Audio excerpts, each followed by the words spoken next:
सबसे ज़्यादा स्पेस जो है सब पॉलिटिकल पार्टी से, सबसे ज़्यादा कम राष्ट्रीय जनता दल का ही था, और अभी भी इसको भी मिला दे तो भी कम ही है। लेकिन ये बगल का जमीन, और पूर्व में ही जो है जब हम लोग विपक्ष में थे तभी इसकी मांग की गई थी, वो तो आप लोग सब लोग जानते ही। तो नियम अनुसार जो है हम लोगों को मिला है, तो भाई यहाँ तो जंगल था, बगल का प्लॉट है, तो इसका सही उपयोग होना चाहिए। डिप्टी सीएम तेजस्वी यादव पहुंचे पार्टी दफ्तर की जमीन को लेकर जिस तरीके से भारतीय जनता पार्टी ने हमला किया है, तो सीधे तौर पर तेजस्वी यादव ने इसको लेकर जवाब दिया है।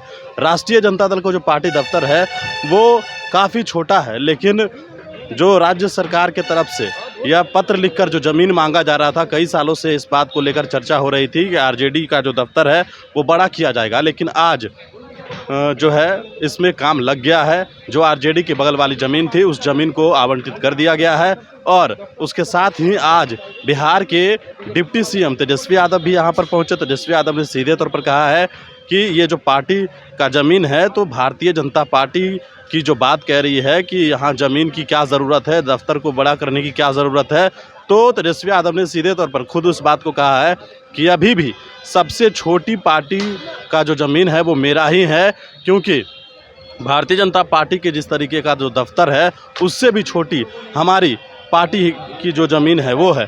और इस ज़मीन के मिलने के बावजूद भी तीसरे नंबर पर ही जो है वो राष्ट्रीय जनता दल का जो दफ्तर है वो बिहार में रहेगा। पहले नंबर पर जनता दल यूनाइटेड है, दूसरे नंबर पर भारतीय जनता पार्टी है, और तीसरे नंबर पर आरजेडी है। तो तमाम तस्वीर जो है वो आपको दिखा रहे हैं किस तरीके से डिप्टी सीएम तेजस्वी यादव खुद पहुंचे पार्टी दफ्तर, और पार्टी दफ्तर में आकर उन्होंने निरीक्षण किया। निरीक्षण करने के बाद उन्होंने अपने खुद कहा कि जिस तरीके से भारतीय जनता पार्टी के जो लोग कह रहे हैं वो गलत कह रहे हैं। सबसे छोटी पार्टी हमारी है, पार्टी का जो दफ्तर है वो मेरा है, भारतीय जनता पार्टी का दफ्तर बड़ा है।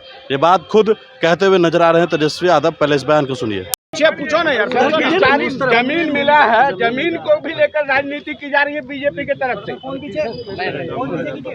सबसे ज्यादा स्पेस जो है सब पॉलिटिकल पार्टी से, सबसे ज्यादा कम राष्ट्रीय जनता दल का ही था, और अभी भी इसको भी मिला दे तो भी कम ही है। लेकिन ये बगल का जमीन, और पूर्व में ही जो है जब हम लोग विपक्ष में थे तभी इसकी मांग की गई थी, वो तो आप लोग सब लोग जानते ही।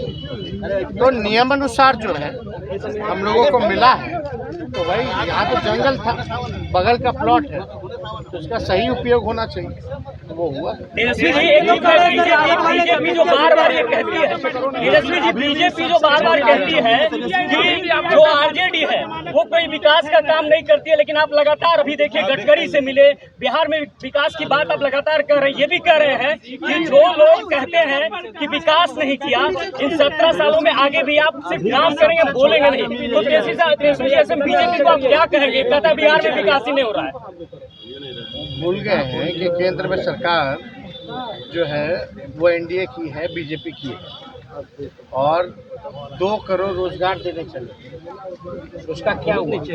यहाँ तो 5 लाख लोगों को सरकारी नौकरी का जो है लगभग 3-4 ही डिपार्टमेंट से तय हो गया, और 1,75,000 जो देश भर में किसी भी राज्य से ज्यादा जो है बहाली जो है वो निकाली गई है। बता दो दूसरा राज्य कौन सा हो? और जो 10 लाख नौकरियों की बात किए थे वो तो हम लोग कमिटमेंट करेंगे। इंफ्रास्ट्रक्चर के मामले में सबसे ज़्यादा नंबर 1 पे बिहार है इंफ्रास्ट्रक्चर डेवलपमेंट को लेकर के। जीडीपी में जो है डबल डिजिट में हम लोग आ गए, उसमें सबसे अव्वल राज्य हो गए जीडीपी में, जो उन्हीं का आंकड़ा हो। तो जब जीडीपी में सबसे ज़्यादा पूरे देश में सबसे ज़्यादा बिहार सबसे आगे है, तो इन लोगों को क्या समझ में आता है? देश की स्थिति देख लीजिए, बांग्लादेश से भी पीछे चलेंगे, नेपाल से भी पीछे हो जाएंगे थोड़े दिन में। ये भाजपा के राज्य में सर क्या स्थिति हो गई है? तो डेवलपमेंट के मामले में तो ना ही बोले तो ज्यादा अच्छा। सर मुजफ्फरनगर में जो मामला हुआ सर, जो मुस्लिम बच्चे के साथ जो हुआ है सर मुजफ्फरनगर में, अरे भाई आप एक बात समझ जाइए, ये सारा कोर्ट का मामला है और कोर्ट का मामला है तो हम लोग कोर्ट में ही जवाब देते हैं। और जहाँ तक खेलने की बात, कोई इलाज करा के आता है तो परहेज तो बहुत चीज़ों से करना होता है। लाइफ लॉन्ग लालू जी को दवा चल रहा है और सुन तो लो ना भाई, लाइफ लॉन्ग चल रहा है। अब बैडमिंटन जो खेले हैं वो तो मतलब प्रॉपर वैसे थोड़ी ना खेले, वो तो एक आध मार करके देखे। और मतलब क्या, कोई भी आदमी हो, डॉक्टर भी आता है तो मतलब यही सजेस्ट करता है ना कि भाई आपको परहेज रखना है, हर महीने आपका जांच होना है। ऐसा थोड़ी ना कि बीमार व्यक्ति जितने हैं सबको अस्पताल में ही डाल दीजिएगा और बीमार व्यक्ति जो है वो कुछ कर ही नहीं सकता। मतलब ये कोई गलत काम है क्या? कोई परहेज है क्या? खाना, उठना, बैठना, मिलना जुलना, मीटिंग क्यों नहीं कर सकते हैं भाई?